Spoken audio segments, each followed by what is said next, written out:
Kubiri empologoma ya Uganda essuubi lya Uganda lino amaze okutuuka ku butaka. Baganda bange, mikwano gyange, kyennyinza obbagamba n'okubategeeza nti Ssaabasajja Kabaka wa Buganda akomyewo ku butaka era yaniriziddwa omukulu Katikkiro Charles Peter Mayiga awamu ne maama Sylvia Nagginda era nga wano atuuka mu lubiri lwe okulaba ku mirimu nga egibadde gitambula ebbanga lyamaze emyezi 3 emyezi 4 nga tali mu ggwanga.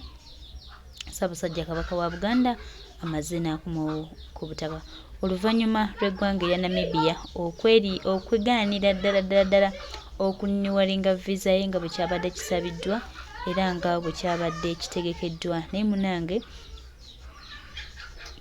munnange waleka waliwo ebitaagenze bulungi bwe batyo ne bagamba nti tebagenda kuddamu kuliniwalinga visa ya Ssaabasajja Kabaka. Naye ate munnange ffe tubadde tumwagala waka era ffe temulowooza nti mutulumizza kino bannayuganda kibadde baagala kulaba nga babeera ne kabaka waabwe nga bamulabako ate nga buli kimu kitambulira ddala bulungi.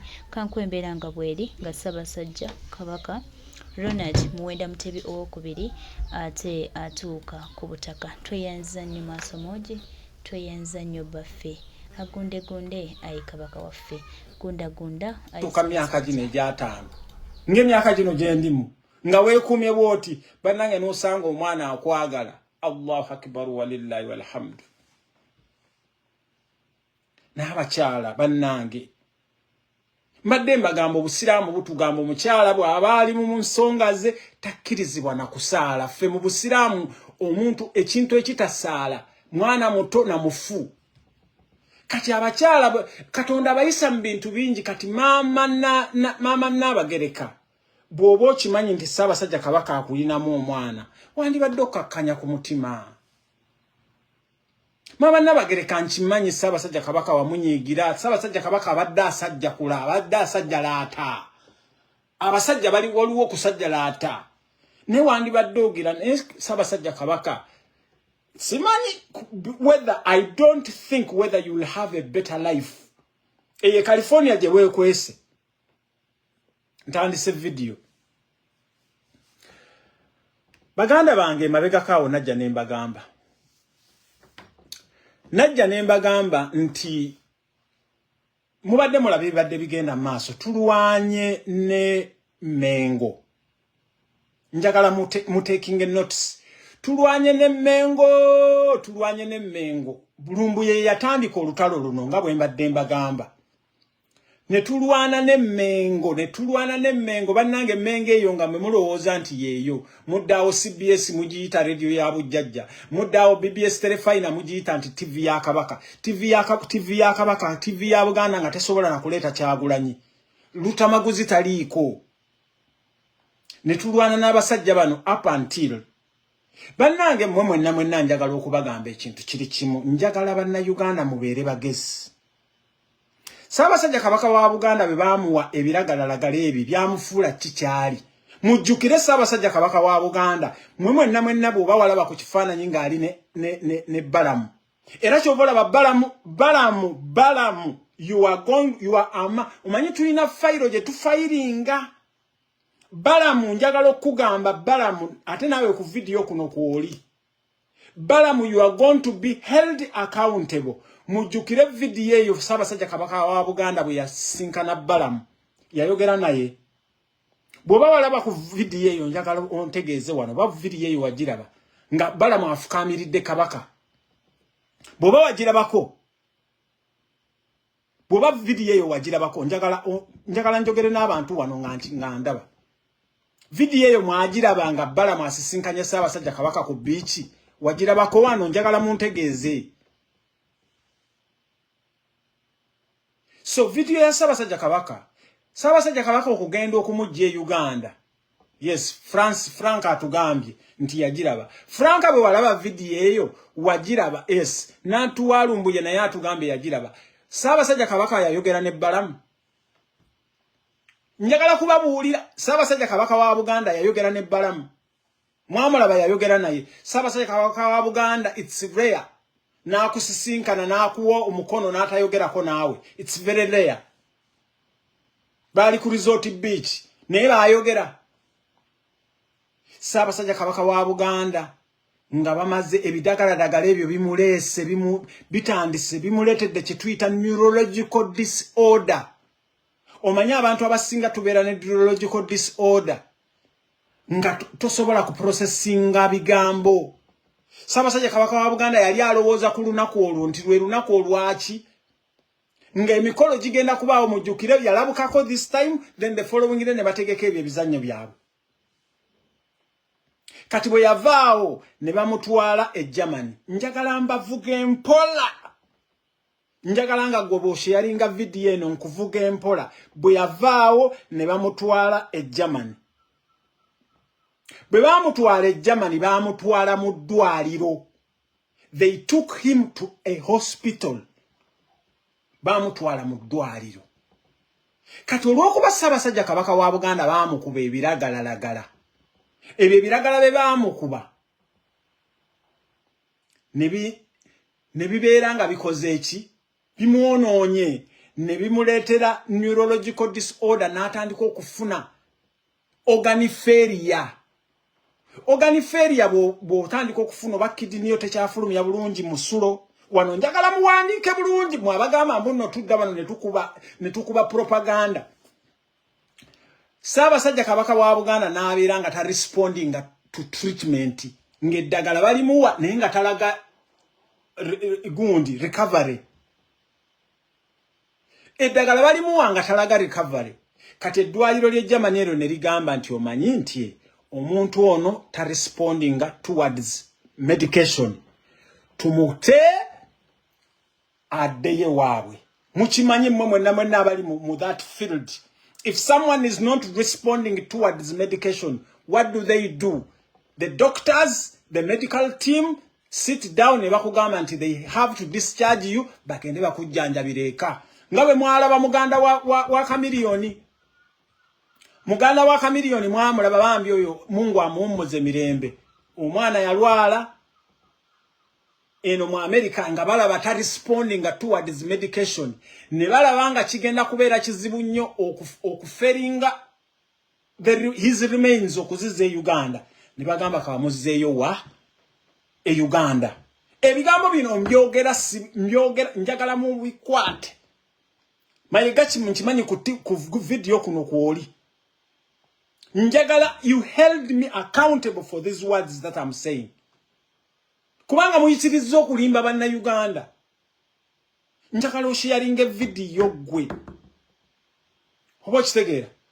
Muganda wa Chameleone mwamulaba. Omwana yagana okuresponding towards medication. Ne bamuzaayo Uganda. Kakati Ssaabasajja Kabaka wa Buganda Abajamani babagamba nti he is not responding towards medication. Kimwakola ki ne mumukomyawo Uganda. Bwe yatuuka e Uganda Museveni yakukubira essimu gwe Mayega ne musisinkana ku airport. Nga Ssaabasajja Kabaka wa Buganda ebigere bizimbye, emikono gizimbye. Ebintu ebirala saagala kubyogera kubanga bwe nanyiza abanna Uganda. Bwe nanyiza abanna Uganda njagala osharinge video gana mawulire toyina walala wogenda kugawulira.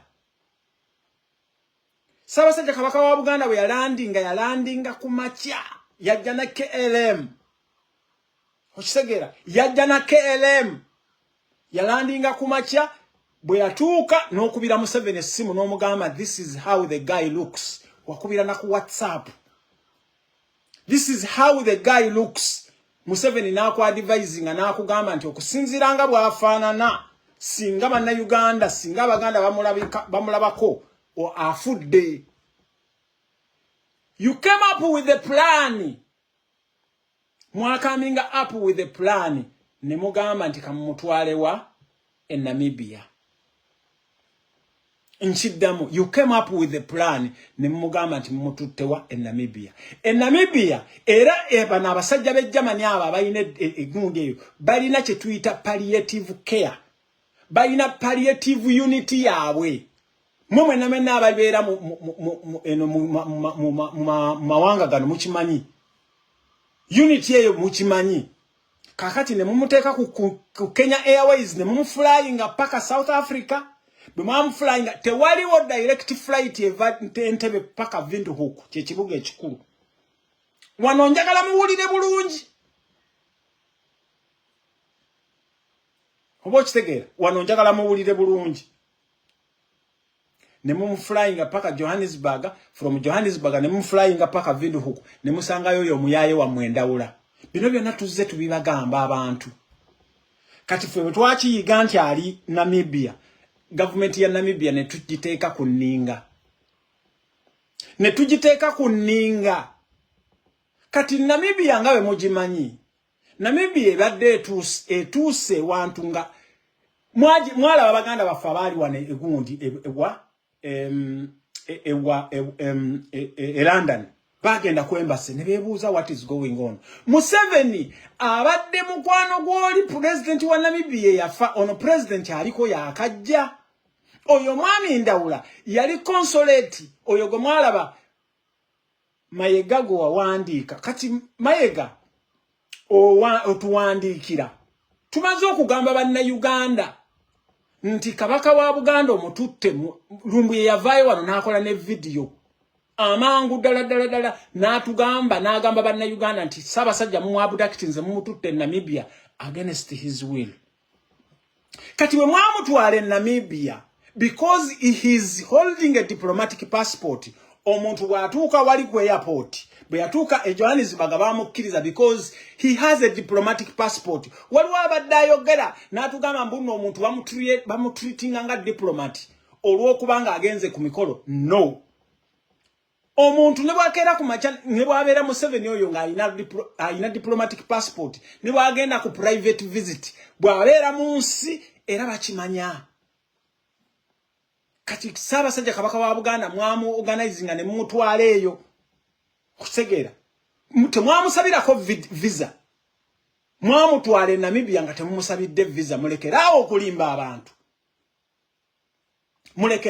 okulimba abantu because the guy is holding a diplomatic passport era we bwamututse Windhoek ensonga gye mwawaayo kubanga bali abasajja bwe baava e Berlin eddwaliro liri Berlin mu Germany bajja ne referral letter ne babagamba nti abasajja bano omanyi buli muntu yenna ayina abalemerera nga bamusindika eyo yajja ne bbaluwa kyovola banga amazeeyo lino ebbanga lyonna kakati Ssaabasajja kabaka wa Buganda tugezezzaako okumulaba Mayega bwe yali mu unity eyo first and foremost bwe yali mu eyo unity eddwaliro twaliteekawo that is not an hospital don't ever lie to us eryo si ddwaliro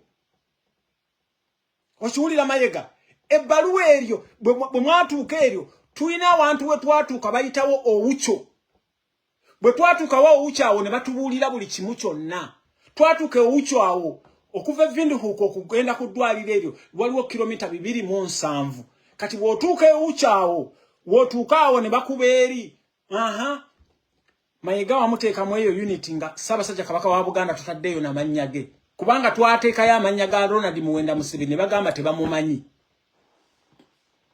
kakati ffe ne tutandika nga bwe mutumanyi nti bwe tutandika tuba tutandise tubuuze Museveni abantu b'omu diaspora mwenna mubadde mulaba babeesijja abafere nga tebafuna responsive attention ng'eno gye tuliko babaddewo abawopozinga Museveni nga tebafuna responsive attention nga ffe gye tuliko hama kitegeera kakati ne tutandika okwekalakaasa kati Namibian government egenza okulaba nga ekola ki ng'ekintu kigisusseeko era Namibian government twafuna humanitarian wano muyina kye mutamanyi Namibian government twafuna bagajja wano ne mbagamba nti Mayega njagala okugamba wano bwe wajja mu America weekweka singa twategeera wooli Mayega bandikukutte Jeke Mayega ne nkugamba nti woolabikirako wonna ebweru wa Uganda bagenda kukwata Jeke because you took Ssaabasajja kabaka wa Buganda in Namibia against his will. Kati Namibia yagala okojja mu kintu kino ng'ate even the government of Namibia they are not safe.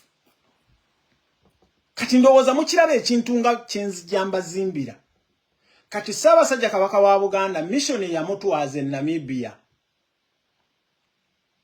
ne bagimaliriza.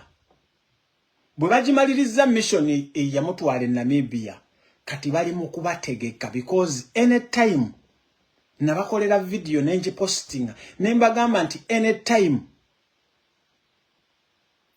nkulamusiza muganda wange gwali ekamuli anytime Ssaabasajja Kabaka wa Buganda bagenda kubagamba nabagamba 5 days ago nti bagenda kubagamba nti ali Uganda. Ssaabasajja Kabaka wa Buganda, as I'm talking to you, he is in Uganda. Gana amawulire gajje kunze njagala kano mukasalemu as I am talking here. Ssaabasajja Kabaka wa Buganda ali Uganda. Kati Mayiga obugutana webuuza abantu naye njagala okugamba Mayiga nga information yonna ebadde etambula swavaayo okugamba bantu nti Ssaabasajja Kabaka wa Buganda ali Namibia kubanga wavaayo n'omukweka abadde Namibia ng'oleeta ebintu ebiri fake. Ne twasobola okufuna ekifaananyi ekyo kye mwalaba nga ali mu kayumba n'oyo omusajja Ndawula. Ekyo ekifaananyi twakifulumira ku mukutu guno. Mayiga njagala okugamba nti twakwetooloola naye Namibia gy'obadde osuubira naye tulinayo abantu baffe. Naye njagala okugamba Mayiga amawulire ge baatubagambye nti Ssaabasajja Kabaka wa Uganda mission ye Namibia yawedde. Mayiga tukyakulinze nakugamba nti twakuwa omuguwa everyday osiba weekweka. Everyday osiba wakola ki buli lwoyogera osiba weta omuguwa gwongera kukwata bwoguti. Kakati bigenza okulabanga ebintu byatabuse because government ye Namibia yo yategedde nti mission yakoze eki. Ate navayo wano nembagamba nti abataka aba bagenze Namibia tebagenda kulaba ku Ssaabasajja Kabaka wa Buganda. Newankubadde waliwo baganda banga bayogera the other way round. Nze omuntu yenna nga ayise wa Museveni ne boba maama wange ne boba mwannyinaze ate boba mukyala nga lwakuba siina mukyala wakubiri nene bwaba mukyala owange nga yafumba wano n'agende wa Museveni oyo tukola ki twawukana. Nabagamba nti abataka aba bagenze wa Museveni tebajja kulaba ku Ssaabasajja Kabaka ne bateekawo katemba waabwe ne bateekawo katemba waabwe bwe bakomyewo mubawulidde engeri gye boogera tebalina kyamagezi kye babagambye. Omukitegeera kakati tubadde tuli awo wano wenjagala muwulire era video wano wetandikidde. Tubadde tuli awo nga Namibia egambye mbwe ekoze eki munansonyiwa baganda bange ndi olwaleero esimu yange sigirina nkozesa laptop munansonyiwa nkozesa laptop ngenda kubeera nga mumundaba nga situnudde mugundi nkozesa laptop ndowooza mugiraba ngenda kubeera tubadde tuli awo. Ebbaluwa eno simanyi oba ntuufu kubanga kambalageko ku bbaluwa eno ebbaluwa eno ndowooza mugiraba. Ebbaluwa eno mugiraba gye tugenda okubeera emblem eyo mugiraba egamba nti Republic of Namibia, Ministry of Home Affairs, Immigration and Ministry of Home Affairs, Immigration, Safety and Security. Kakati yebbaluwa gye tugenda okubeera nga tukola ki? Tuli ku nteekateeka za kkomawo kwa Ssaabasajja Kabaka wa Buganda era nga byonna bye tubala bigenda kutuukirira ate nga twongera okujjukizawo bonna bakwese Kabaka waffe twongera obagamba nti muwe abantu Kabaka waabwe abantu baddemu amaanyi abantu baddemu essuubi abantu batambule nga bamanyi essanyu lyabwe lye baasabirira bali nalyo.